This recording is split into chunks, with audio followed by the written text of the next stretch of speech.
Le soleil plongeait derrière la canopée quand le silence est tombé. Un silence lourd, anormal. Tash, un vieux cheval à la robe pie, se tenait seul près de la clôture barbelée, son pelage marqué par le temps. Des ombres, 2 jaguars émergèrent, mère et fille, attirés par la faim et le désespoir. Émile, le vieux fermier, la sentit dans ses os avant même de le voir. Quelque chose d'ancestral était sur le point de s'éveiller. Et ce que ce cheval a fait lorsque les prédateurs se sont refermés sur lui, personne, parmi les témoins, ne l'oublierait jamais. La chaleur était moite ce soir-là, s'abattant comme une couverture humide sur la ferme des Dubois. Les cigales s'étaient tues. Même les chiens s'étaient cachés sous le porche, la queue entre les pattes, les oreilles basses. Émile se tenait près de la grange, une pelle à la main, les yeux rivés sur Tash au loin. Le vieux cheval n'avait pas bougé depuis plusieurs minutes. Puis le bétail s'est agité, reniflant, reculant devant la lisière de la forêt. Le cœur d'Émile a raté un battement. Du bord des bois, 2 ombres ont glissé jusqu'à devenir visibles. Des jaguars, pas des pumas, pas des oslots, des jaguars. De vraies bêtes, lourdes et dorées, avec des rosettes noires et des yeux affamés. Tash a tourné la tête, les naseaux dilatés. Il les sentait. Il sentait l'odeur de la mort sur leur souffle. La plus jeune s'est tapie, le ventre bas, les muscles tendus. Elle a bondi, une vision floue. Elle l'a manqué d'un cheveu. Tash a poussé un hennissement strident, un son qu'Émile n'avait plus entendu depuis des décennies, et le sol a explosé sous les sabots du vieux cheval, alors qu'il s'élançait dans la clairière. Tash n'était pas né combattant. Il était né sous un toit de tôle pendant un orage, un poulain pie aux genoux noueux et au cœur sauvage. Émile l'avait élevé depuis sa première tentative chancelante de se tenir debout. Il n'a jamais été le plus rapide, ni le plus fort, mais il se souvenait des sentiers, suivait les voies et n'a jamais désarçonné un enfant. Cela faisait de lui un membre de la famille. Les années ont passé. Émile a enterré sa femme, vendu la plupart des terres et laissé la ferme pourrir par endroits. Mais Tash est resté. Quand Léo, le petit-fils d'Émile, est venu vivre avec lui après le départ de sa mère, c'est Tash qui a calmé les larmes du garçon. Il chevauchait accru jusqu'à la crique, le garçon allongé sur le dos du cheval, comme s'il faisait partie de lui. Ce silence entre eux, sabots, souffle haut, guérissait des blessures que les mots ne pouvaient atteindre. Tash était vieux maintenant, le museau grisonnant, une claudication dans sa démarche. Mais ses yeux gardaient encore une sorte de lumière. Cet après-midi-là, Émile l'avait laissé errer vers la clôture ouest, là où l'herbe conservait encore un peu de vert. Léo réparait le poulailler, Émile rafistolait la moustiquaire. Personne n'a remarqué à quel point les oiseaux étaient devenus silencieux. Maintenant, c'était le chaos. Tash chargeait à travers le champ, les sabots martelant le sol, la terre volant, mais les jaguars étaient plus rapides. La plus jeune le flanquait à gauche, sa mère à droite, son souffle un grognement. Émile a lâché la pelle et s'est mis à courir. Tash a viré vers le lit de la crique, asséché maintenant, juste des rochers et de la boue craquelée. La grande féline a bondi. Cette fois, ses griffes ont effleuré son flanc, déchirant la chair. Il a chancelé.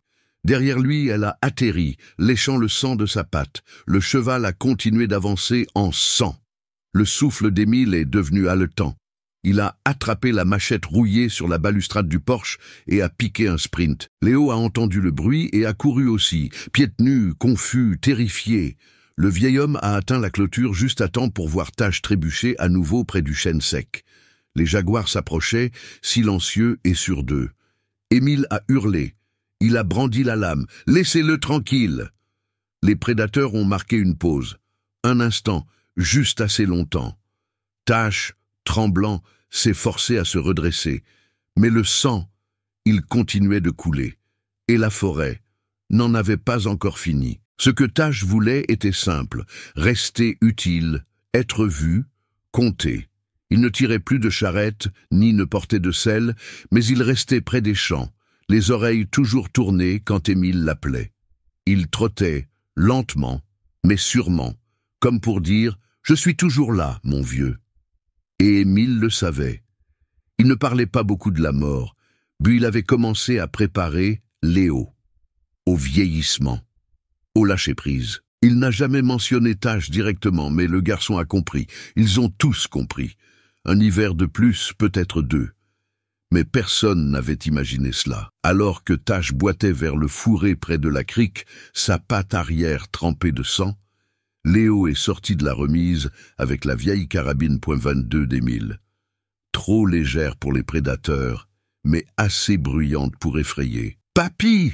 a crié le garçon. « C'est Tash !»« Reste en arrière, Léo !» a hurlé Émile, le souffle court. Les jaguars s'étaient regroupés, tapis, tournant maintenant autour de lui. Les yeux de la mère brillaient de ruse. La plus jeune grattait la terre, impatiente. Tash a trébuché à nouveau, s'effondrant contre une bûche tombée. Sa respiration était rauque, inégale. Une patte avant refusait de bouger. Émile s'est placé entre le cheval et les félins, la machette levée, ses mains tremblantes. Il n'était pas un combattant, il avait mal au dos et la lame était émoussée. Mais il connaissait ce cheval depuis plus longtemps que la plupart des gens encore en vie. « Allez, saleté !» a-t-il murmuré. « Essayez donc !» Et elles ont essayé. La plus jeune a bondi. Émile a balancé sa lame à l'aveugle, effleurant son épaule. À peine une égratignure. Elle a sifflé et a reculé d'un bond. La mère, plus maligne, testait les limites de la confrontation. Son souffle fumait dans l'air du crépuscule. Léo, maintenant à portée, a tiré un coup en l'air. Le son a fendu l'air. Les félins ont hésité. Les oreilles de Tash ont tressailli. Mais le moment est passé trop vite. La mère jaguar a surgi en avant, les crocs découverts, les griffes étendues. Émile s'est préparé. Et puis Tash, contre tout ce que son corps hurlait, s'est relevé. Il s'est jeté vers le jaguar, le bousculant, non pour fuir, mais pour l'attirer loin des humains. La bête a pivoté et l'a attrapé en plein flanc. Tash a poussé un cri perçant, ses genoux ont fléchi. Le sang a jailli d'une nouvelle entaille sur ses côtes. Il a heurté le sol avec un bruit sourd qui a fait crier Léo et chanceler Émile. Les félins se tenaient maintenant au-dessus de lui. Il respirait encore. Mais à peine, la lumière s'estompait, dans le ciel, dans ses yeux. Le combat n'était pas terminé, mais la première bataille de Tash était perdue. La nuit est tombée rapidement, comme elle le fait dans les endroits où les arbres poussent drus et où les étoiles se cachent derrière la brume. L'air est devenu plus frais, mais pas assez pour arrêter l'hémorragie. Tash gisait, recroquevillé près du lit de la crique asséchée, les flancs haletants, le sang s'infiltrant dans la poussière. Sa robe pie était couverte de sueur, de terre et de pourpre. La vieille force de ses jambes disparut. Un œil restait mi-clos, vitreux, mais cherchant toujours.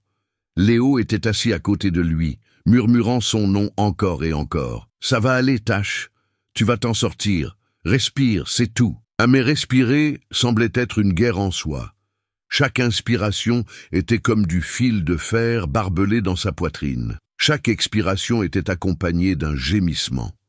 Le bras d'Émile était lacéré, profondément. La machette avait disparu.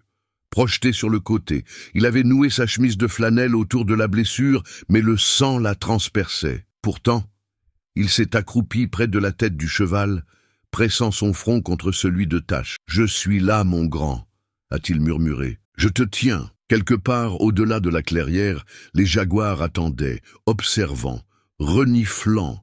Elle n'était pas allée loin. Les prédateurs ne quittent pas un repas blessé. Léo a regardé vers les arbres, les ombres dansantes. « Elles sont toujours là ?» demanda-t-il d'une petite voix. Émile n'a pas répondu. Tash a bougé légèrement. Sa patte arrière a eu un spasme. Il a essayé de se relever, ses sabots grattant la terre, mais s'est effondré à nouveau, en gémissant. « Non, non, ne bouge pas !» a sangloté Léo. Il a pressé ses 2 mains sur la poitrine du cheval, comme s'il pouvait y retenir la vie. Émile connaissait la vérité. Il l'avait déjà vu chez du bétail mourant, chez des amis qui n'avaient pas survécu à l'inondation de 82, ce long et lent abandon, le corps qui essaie de combattre ce que le sang sait déjà. Mais Tash n'était pas juste un autre animal. Il était le dernier fil de quelque chose de pur, quelque chose qui avait survécu à des décennies de difficultés et de chagrin. Le genre d'âme qu'on ne rencontre qu'une fois. Et la forêt avait faim. Des brindilles ont craqué. Émile s'est levé rapidement, grimaçant sous la douleur qui lui parcourait le bras. Il a attrapé l'épaule de Léo. On doit bouger, je ne le quitte pas. Alors, on mourra ici aussi. Papy, elle arrive. De l'obscurité, 2 yeux jaunes ont clignoté. Bas, intentionnel, silencieux. La mère jaguar est sortie de l'ombre lentement, comme si le temps n'avait pas d'importance. Son souffle sortait en douces bouffées, ses naseaux dilatés. Elle pouvait sentir le sang, elle pouvait entendre le battement de cœur affaibli. Elle était certaine maintenant. Plus de menaces, plus de combats. La poitrine de Léo se soulevait et s'abaissait en respiration superficielle. Il serrait la carabine à 2 mains. « Elle va le tuer », a murmuré le garçon. « Elle va tous nous tuer », a dit Émile. Et puis un son auquel aucun d'eux ne s'attendait. Tache a grogné, ce n'était pas fort. Mais ce n'était pas de la douleur, c'était de l'effort. Il a bougé la tête, juste assez pour voir le félin. Et elle s'est arrêtée. Le vieux cheval a réessayé. Une patte avant s'est déplacée, s'est appuyée sur le sol, son encolure s'est arquée, son corps hurlait de protestation. Mais l'instinct, plus vieux que la douleur, l'a poussé. « Tache, non !» a supplié Léo. Mais le regard de Tache n'était pas une supplique, c'était un avertissement. « Partez, allez-vous-en, maintenant !» Émile a compris. Il a attrapé Léo et l'a entraîné, le tirant à travers les broussailles. Le garçon s'est débattu, a pleuré, a donné des coups de pied, mais Émile ne s'est pas arrêté avant qu'il ne soit derrière un arbre, à 30 mètres de là, respirant difficilement. De là, ils ont vu. Le jaguar s'est approché.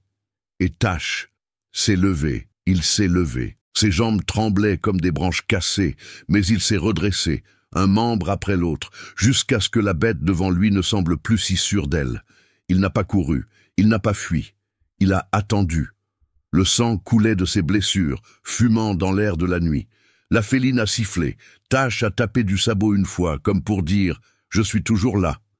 Elle a de nouveau tourné autour de lui. Le vieux cheval n'a pas bougé. Mais Émile savait, quoi qu'il arrive ensuite, ce n'était plus un combat pour la vie, c'était un combat pour la dignité. Croyez-vous que les animaux peuvent ressentir la loyauté de la même manière que nous? Que quelque part, au fond de leurs os, il y a un sens du devoir, de l'amour qui défie l'instinct. Si vous croyez que certains animaux portent une sorte d'âme, laissez un oui dans les commentaires, parce que ce que Tache était sur le point de faire ne concernait plus la survie. C'était autre chose, quelque chose que seul le cœur peut expliquer. Tache se tenait debout, à peine. Ses jambes tremblaient, la tête basse, les oreilles aplaties contre l'obscurité.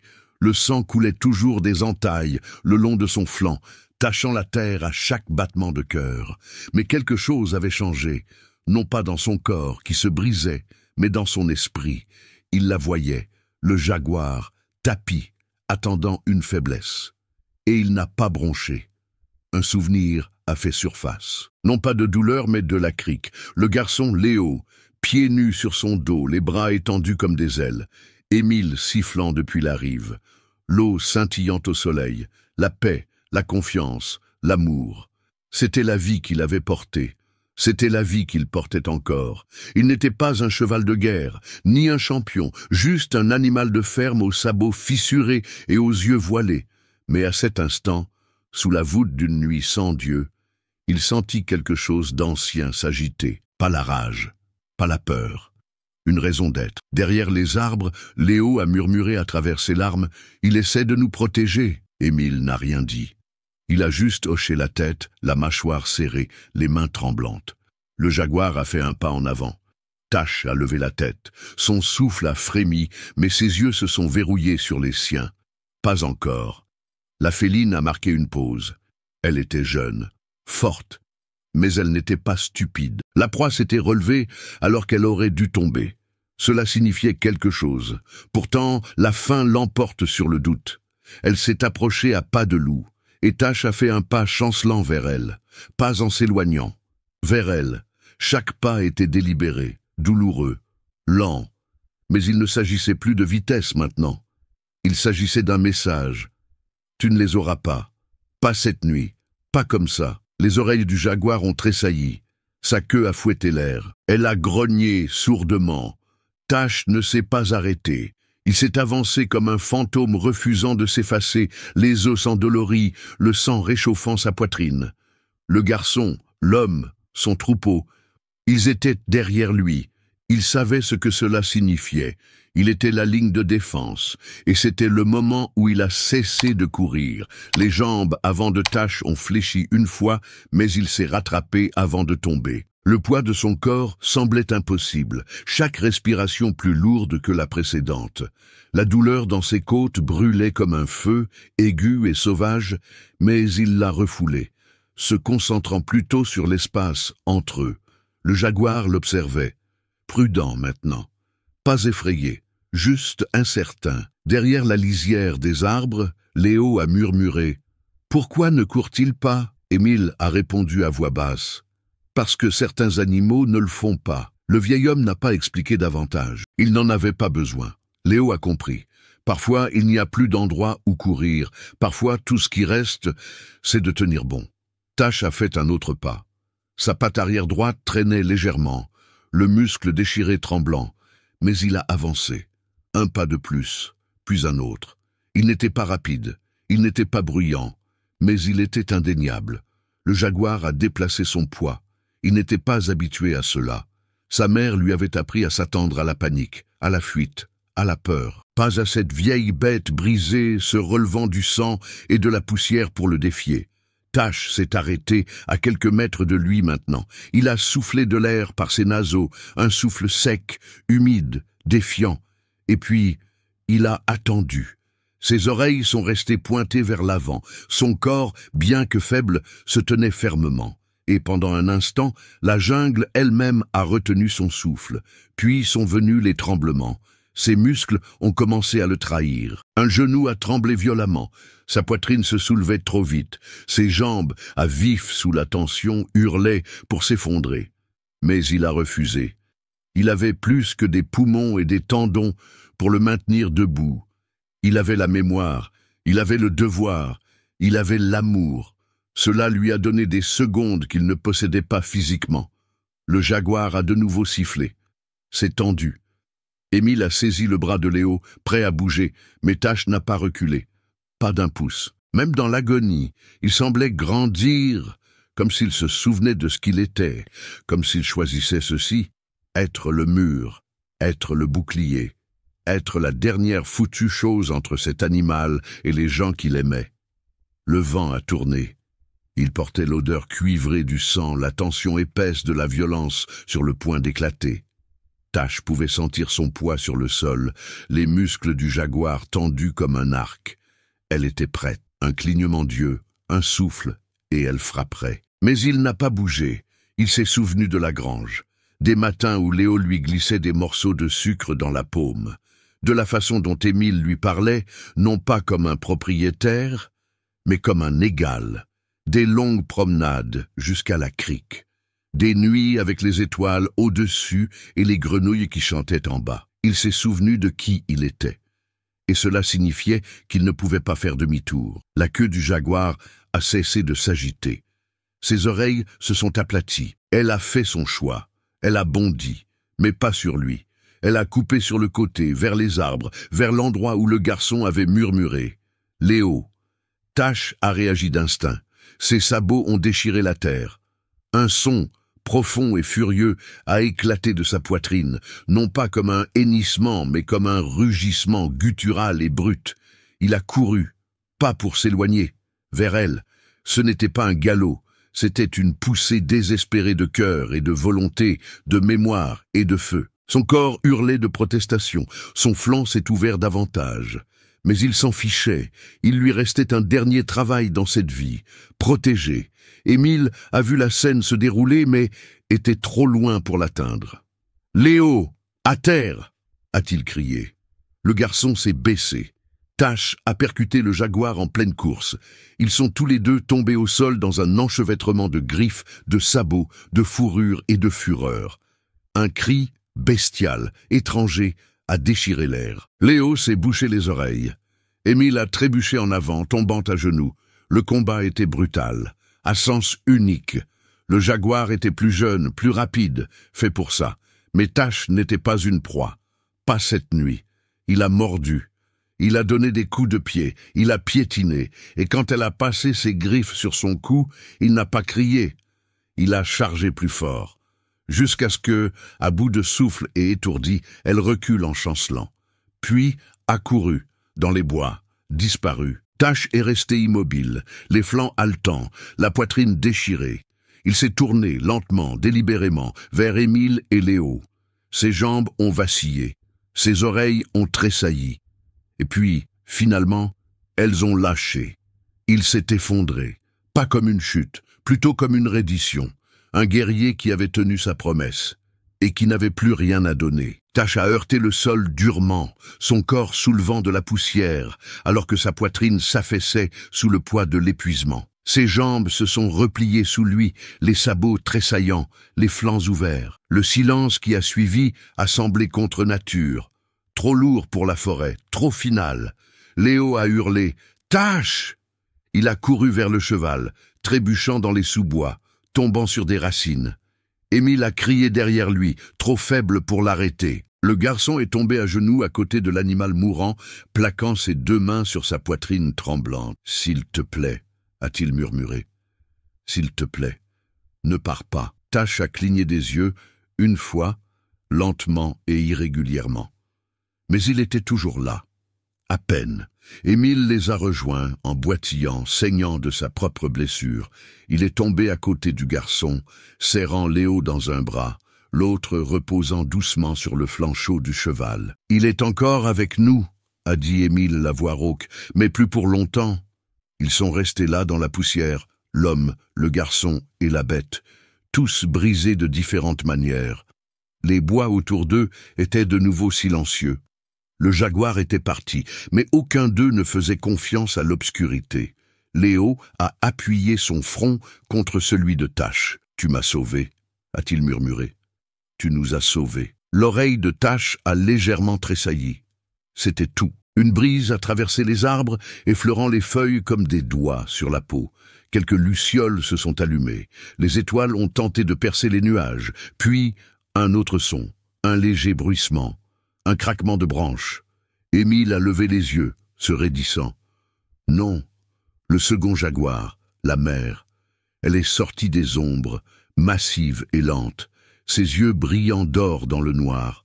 Elle avait attendu, elle avait observé. Et maintenant, elle revenait pour finir ce que la faim avait commencé. Émile s'est levé, se plaçant devant Léo. « Je n'ai plus rien pour me battre », a-t-il dit. Léo s'est levé aussi. Nous si. Il a de nouveau levé la carabine, les mains tremblantes, la mâchoire serrée. Mais la bête n'a pas chargé, elle les a étudiés, a regardé au-delà d'eux, a regardé Tash. Elle n'a pas vu un repas, mais une tombe, un monument de défi. Tash, respirant encore, a levé la tête une dernière fois. Il l'a regardé, il n'a pas bronché. Et le jaguar s'est détourné, pas rapidement, pas effrayé, mais avec compréhension. Elle s'est effacée dans les bois et a disparu. Léo a laissé tomber la carabine.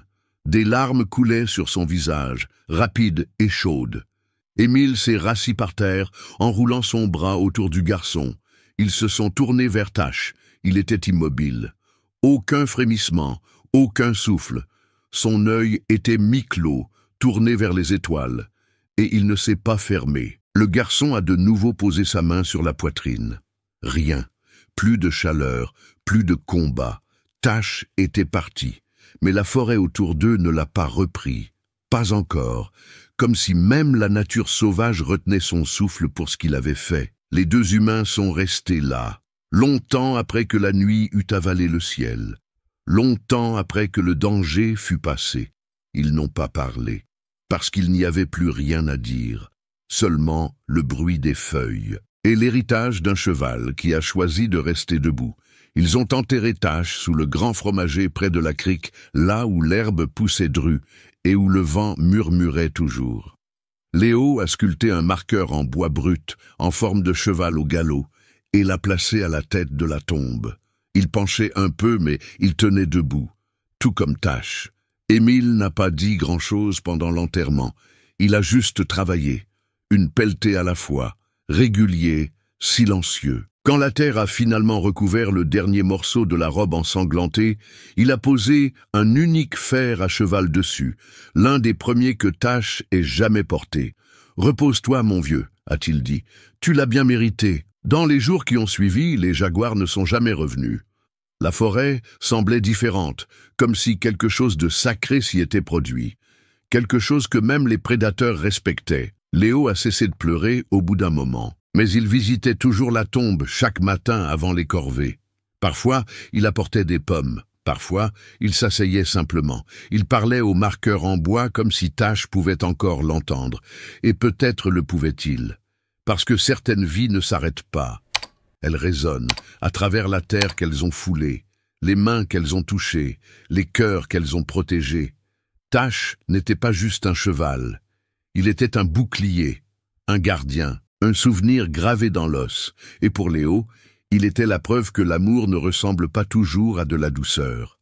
Parfois, il ressemble au fait de tenir sa position quand chaque partie de vous dit de tomber. Si cette histoire a touché quelque chose en vous, laissez un j'aime pour honorer Tash, et dites-nous dans les commentaires, d'où dans le monde nous regardez-vous? Nous aimons savoir jusqu'où ces histoires voyagent. N'oubliez pas de vous abonner pour plus d'histoires réelles et émouvantes sur le lien indestructible entre les humains et les animaux. Parce que certains compagnons ne cessent jamais de marcher à nos côtés, même après leur départ.